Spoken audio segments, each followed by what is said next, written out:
Boker Tov. Boker Tov. B'Shem Hashem, na'aseh v'natzliach l'agdil, Torah l'adira b'tachlit shel Yirat Shamim, Amen. Amen. On est aujourd'hui jeudi, on dirait des vaches, on dirait Amen.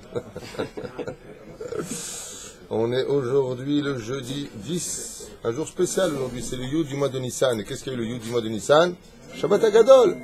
C'est le jour où Behemet, Kachaya, Amatzav, c'est le jour où les enfants d'Israël ont attaché au pied de leur lit le dieu égyptien qui était le Keves, le mouton. À cette époque, et on est le 6 du mois de avril, voilà, on avance à quelques jours de Pessah, première fête juive, remplie de joie, de Simcha Mamash. Les maisons sont propres, les rideaux lavés, pas de Hametz, nulle part, alors que la fête n'a pas commencé. Ils sont fous, ces Gaulois. On va parler brièvement, on va faire 2 vidéos aujourd'hui. On va parler du din Tanit Bechorot. C'est là le dinim des Bechorim. Quelques lois sur les Bechorim. Les aînés. Les aînés, exactement. Pourquoi d'abord il y a ce jeûne? En contrepartie de quoi il y a ce jeûne? En souvenir de La mort des premiers. Alors parce qu'il y a eu la mort... Non, parce que Dieu nous a épargné nos premiers-nés. Oh, alors d'abord et avant tout, on va remettre les choses un petit peu dans leur contexte. Et il y a une xéra, un décret de Pharaon, Yimach Shemo V'zichro, sur le conseil de Bil'am, un de ses 3 conseillers, il y avait Yob, Yitro et Bil'am, de tuer tous les premiers-nés, parce qu'ils ont vu que le Mashiach de cette génération, qui était donc Moshe Rabbeinu, viendrait libérer les enfants d'Israël. Donc ils ont vu que c'était un aîné. De l'autre côté, en voyant que c'était un aîné, ils ont dit, mais c'est bizarre, parce qu'il est hébreu et il est égyptien. On n'arrive pas très bien à comprendre. Les Midrashim nous disent que les Égyptiens n'ont pas ajouté que les premiers-nés juifs, mais aussi les premiers-nés égyptiens dans le Nil. Pas que les juifs. Aval, cette maka de Lo alenu velo alechem d'avoir tué les premiers-nés, le Bechor, a provoqué que Amram, en Égypte, prenne la terrible décision de cesser les mariages et d'ordonner les divorces. Pourquoi? Parce que ne pouvant plus procréer d'enfants, plus donner d'enfants, et c'est terrible. Alors si dès qu'on a un enfant, c'est un premier-né d'une famille, alors on va faire quoi? On va le jeter dans la gueule des crocodiles. Ils ont arrêté avec ça. Est venue Myriam et Baruch Hashem, Myriam, la petite fille de cette époque, dit à son père que ses actions sont pires que celles de Pharaon, et donc redemande, oui, pourquoi toi tu as fait sur les Bechor, mais qu'est-ce que tu fais des filles? Et en fin de compte, on a vu bizarrement que c'est grâce à une petite fille et non pas à un grand d'Israël que la Géoula est venue. C'est Myriam, qui était petite, elle avait à peine 6 ans. Et c'est une petite du peuple d'Israël, qui était déjà grande, c'est sûr, mais qui dit exactement ce que nous devons de faire. C'est très bizarre cette parenthèse de l'histoire. Que des fois, les grandes décisions ne viennent pas des grands, mais des petits. C'est bizarre. C'est pas tout le temps le cas, mais ça peut arriver, comme on le voit ici. Le chef du Sanhédrin fait une chose négative, et c'est une petite du peuple, qu'un connu qui s'appelle Myriam, fait quelque chose de positif. Elle est prophétesse, c'est sûr. Aval, c'est aussi une leçon de morale pour nous. Ve'alken, Akadosh Baruch Hu va engendrer les 10 plaies, Mida Keneged Mida. Je sais qu'on a déjà développé à maintes reprises sur le site toratraim.net, vous pouvez regarder là-bas pourquoi il y a eu les 10 plaies.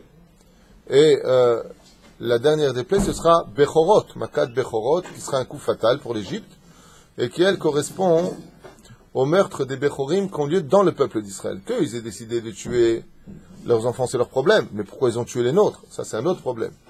Ve'alken, ils ont tué les Bechorim de l'Égypte. Et Dieu nous a épargné nos Bechorim à nous, à la condition où nous avions fait la brite et mis le sang sur les frontaux de nos maisons. Qui passartim al-batechem, je vais passer au-dessus de vos maisons, Pessah. Donc, Imken, les Bechorim, ils devraient faire une fête ou ils ne devraient pas faire une fête? Ils devraient faire une fête. C'est génial, on a été épargnés, donc je fais une fête. Pourquoi on jeûne dans ce cas-là? Ça va à l'opposé, le jeûne. C'est pas normal de jeûner, que les Bechorim jeûnent. Et ce jeûne est tellement important pour les Bechorim que si un père vient d'avoir un fils, qui donc est le Bechor, ce bébé ne peut pas jeûner, ce sera au père de jeûner pour le petit. Alors que le père, lui, il est 3e d'une famille. Pour vous dire à quel point c'est pris en compte. Ce minag de jeûner. Il y en a même qui disent, c'est pas le cas, Al-Pi Halacha, il y en a même qui disent que les filles Bechorot doivent jeûner. Il y en a même qui disent comme ça. Ad Kedekach. Nous, pourquoi dans ce cas-là, les Bechorim, ouais, ils doivent jeûner, les aînés, ils doivent jeûner. Arrête, si Akadosh Baruch Hu nous a fait un grand miracle de tuer les premiers-nés égyptiens parce qu'ils nous ont tué nos premiers-nés à nous alors qu'on était innocents, c'est un jour extraordinaire pour les Bechorim. Ils devraient au contraire être particulièrement sa mère. Il y a deux explications que je vais vous donner, il y en a beaucoup plus. Je vous donne deux explications. Le Tzom, comme l'explique Maran Ben Ishraï, il est indigne de Korban, Akravat à Korban. Le fait de jeûner, dans l'absolu, c'est un Korban. C'est-à-dire qu'on vient remercier Hachem avec le don de soi. Ça, c'est au niveau du drash. Maintenant, si on rentre dans le domaine du vrai pourquoi on jeûne, c'est parce que Akadosh Baruch Hu a tué des Bechorim qui, eux aussi, étaient, entre guillemets, un peu innocents.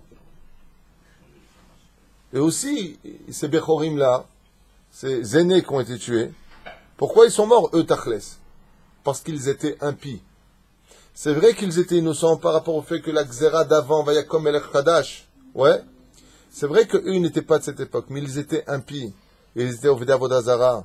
Ils ne respectaient pas le Sefer Noachid, et ils étaient antisémites.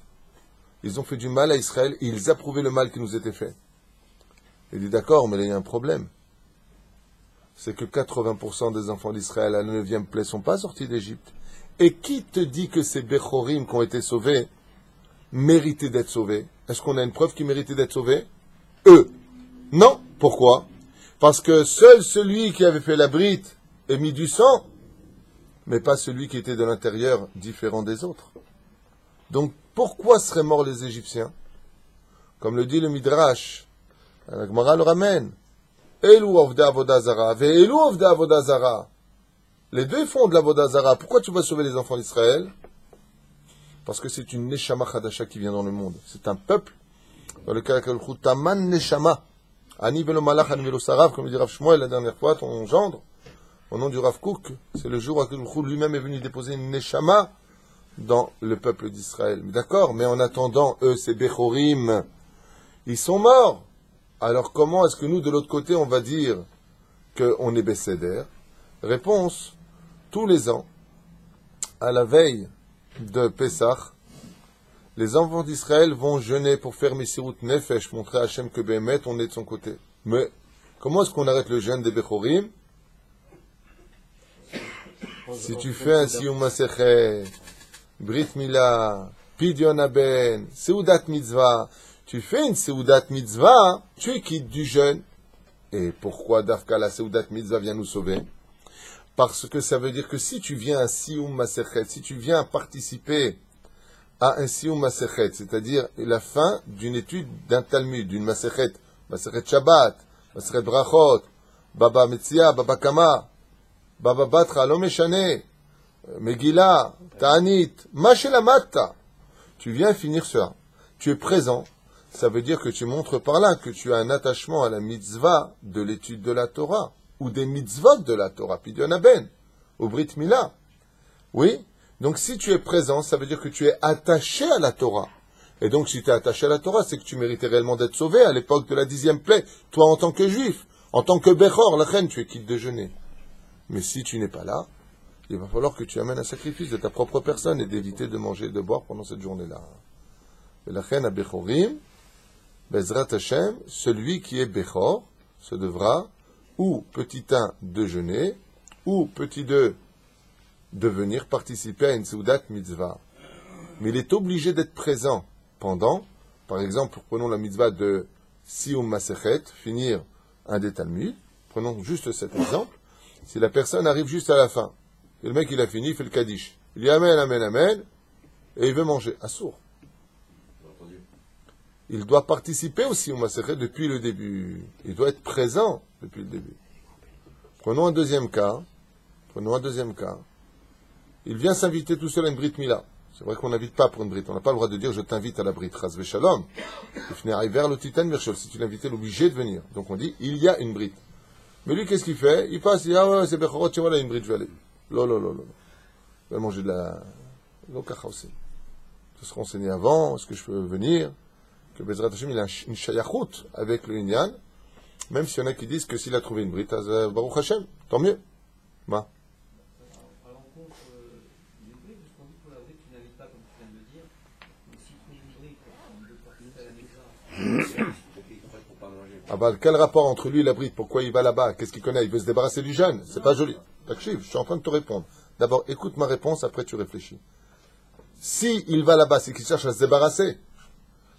Nachon, ça c'est pas joli de se débarrasser. C'est pour ça que la halakha nous dit Umi shelon nochar besium ha-masechet. Et non niftar miyachala. Ben là, le mec il vient juste à la fin des heures, ça finit à masechet. Il dit voilà, ça finit à 10h. Ok, j'arrive à 10h moins une. Tu comprends? Ça veut dire quoi? Il montre par là qu'il veut se débarrasser. Mais si maintenant, il y a la Brit Mila Bezrat Hashem de un tel, qu'on connaît, alors oui, pourquoi? Parce que même s'il n'y avait pas un Sioum Maseret, on aurait été. C'est ce que je suis en train d'expliquer depuis tout à l'heure. Madame, une petite question, si on fait par Une exemple, caméra cachée ce matin. si on fait par exemple en direct, Hein? Dougma, on fait en direct, on fait un Sioum Maseret en Dougma, que moi j'écoute, je tiens mon téléphone, je regarde, C'est pas valable. ça va. Il faut être présent. Benochechuto katuv pod. Benochach ha'adam bamakom. Il doit être présent pour le Sioum Masechet. Ça marche pas aussi. Une personne, lo alin velo alechem, qui n'a pas de possibilité de participer à une Soudat Mitzvah, il n'a pas la possibilité. Là où il est, il n'y a pas. Pour X raison. Ou autre cas, il s'est levé tard. Ça arrive souvent, malheureusement. Les gens sont très fatigués. Le ménage n'est pas facile. Regardez nos femmes travailler. Vous savez, c'est très dur. Pour les yeux. Ouais, elle se lève les pieds et baisse les pieds dès qu'elle passe le balai ou l'aspirateur. C'est pas facile pour nous d'être tranquilles. Ve'alken, la personne, elle s'est levée tard. Il y a des gens qui se lèvent malheureusement tard à 10h. Ils sont fatigués. Maouadine. Maintenant, d'un côté, il ne peut pas jeûner. Il ne doit pas jeûner. On est passé aux heures d'été, c'est difficile pour lui. De l'autre côté, il n'y a pas où aller. Il n'y a pas de Brit Mila, il n'y a pas de Sioum Masechet. Il ne sait pas où aller. Et il ne peut pas jeûner. Dans ce cas-là, Yafrish, Tzedaka, donne l'équivalent de 3 repas, ou de 2 repas, ça dépend de combien il mange dans la journée, à la Tzedaka, dans le cas vraiment, il ne peut pas jeûner. Sinon, il est obligé de jeûner à Botel. Velo Yifrosh Mina Minag. C'est la santé qui peut pas jeûner. Pour des raisons de santé, il ne peut pas, ou Malasot, ou partout Minatzom. Dans ce cas-là, il est évident qu'il devra la friche maaser, c'est-à-dire prendre une partie d'argent. Combien ça lui prend un repas? 10 shekels, fois 2, ça fait 20 shekels, il donne à Tzedaka. Mais au moins, lo yiftor en disant, je jeûne pas, je m'en fiche. En d'abar kazé. C'est là? Parce qu'il y a des problèmes de santé. Zéou. On s'arrête là pour Miprinat à la Chotz. Si vous avez des questions sur le Bechorim. quand on dit qu'il ne faut pas jeûner, c'est-à-dire, il veut dire, Il ne peut pas jeûner, problème de santé. voilà, c'est tout. Ok? Même s'il est bloqué par exemple à l'armée ou je sais pas comme ça, il peut jeûner. S'il est à l'armée, au Todavar, il aura besoin de manger. Dans ce cas-là, il va participer à un Sioum Masechet. Ils permettent, ils savent à l'armée. Ça dépend où il est. Nachal Haredi, ils savent. Si l'aîné il est malade, qui peut pas jeûner, est-ce que le père doit le remplacer ou pas? Non. Non. S'il y a le Bechor, il y a le Bechor. Vechen ou adin shel Bechor shel shte nashim. C'est vrai qu'une femme, il a un Bechor. Malheureusement, il s'est passé ce qui s'est passé. Il a épousé une autre femme, il a un Bechor. Tout d'abord. Ken. C'est une personne qui n'a pas fait Pidyon Aben, mais qui a fait le Sioum. Il a fait Pidyon Il n'a pas fait Aben. Pidyon Aben, mais il fait le Sioum. Il y a des personnes qui n'ont jamais fait Pidyon Aben, qui sont au courant, c'est voilà. Ah, c'est là. Où c'est aussi. Ah, bien. Ken. Il y a un petit problème, c'est pour poser la question. Comme on ne peut pas aller à une bride, entre guillemets, si on n'est pas invité, enfin pas invité, mais si on n'a aucun lien avec la. C'est ce que je parlais pendant que tu parlais tout à l'heure avec eux. C'est ce que j'expliquais. Exactement ça. Exactement ça. Comme vous avez dit tout à l'heure, et que j'ai écouté, excusez-moi, c'est que comme on ne peut pas aller à une bride où on n'a pas de rapport, comme vous avez dit, est-ce que de faire un Sioum Masechet spécialement préparé depuis 2 mois. Non, non. Ce que je disais, c'est que si la personne, par exemple, sait qu'elle est tête vave, il y a une Brit Mila maintenant, qu'elle est en rapport avec ça, il dit, ah super, il y a une Brit Mila, il appelle, ça ne dérange pas que je vienne à Brit Mila, il n'y a pas de problème. Mais pas la personne en train de jeûner, ah, une Brit, allez, je rentre. Pas les damen latzmo, tu comprends ce que je veux dire? Par contre, si on Masechet, il peut demander à l'avance où est-ce qu'il y a un Sioum Masechet dans telle synagogue. C'est moutar la lechet. Il peut se renseigner aussi dans l'absolu pour une brita. C'est pas joli de faire comme ça. Je parle de la personne qui fait qui étudie, qui va faire le sioum. Est-ce que pour lui, il n'y a pas de problème? Est-ce que c'est vraiment moutard de faire le sioum juste pour ce jour-là? C'est le but. Qu'on attend, entre guillemets. Dans toutes les synagogues, on demande au Tzibour qui est en train de finir une Masechet. Dans le cas échéant, c'est Laurent Darmon qui l'emporte, puisqu'il arrive à finir son Sioum Masechet d'Afka le jour de dimanche. Maintenant, il attend dimanche. L'an dernier, c'était le Rav Neria, je crois qu'il va le faire de l'autre côté. On cherche. C'est Yitzhak Cohen aussi.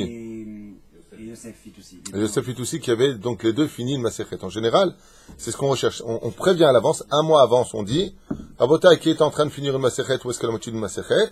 N'oubliez pas qui prend. Dans le cas échéant de cette année, Laurent Mardi, il m'a dit, moi je prends sur Masechet, puisque j'aurais fini vers cette période. Donc on prévient à l'avance. Il n'y a pas de problème avec ça. C'est le but.